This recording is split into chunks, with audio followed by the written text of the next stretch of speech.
Welcome to the Tech Egg. Don't get scrambled. Enjoy the video. You start by importing your clip and ensuring audio sync. Get footage into the timeline and separate tracks so subtitles don't overlap video layers.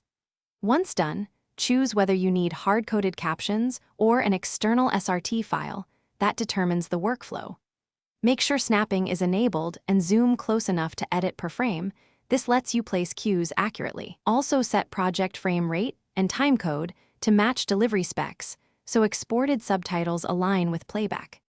Now add captions using new text media or the built-in captions track. You want one text event per phrase for clean timing. Trim each event to the speech start and end, and place markers at sentence beats to guide cuts. Then style the text. Pick a readable font, set size and line spacing, and add a semi-opaque box or outline for contrast. Make sure safe margins, keep text inside 16:9 title-safe areas, so nothing gets cropped on different displays. Finish by exporting either a sidecar SRT file or a burned-in render.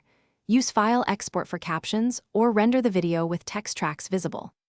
After export, test the SRT in a media player to confirm timings. If you see drift, it's usually a frame rate mismatch or timecode offset. In that case, correct your project frame rate or apply a consistent time offset to subtitle events, then re-export. One quick troubleshooting tip: check for mixed frame rates between source clips. Thanks for watching. Consider subscribing if I helped unscramble your problems.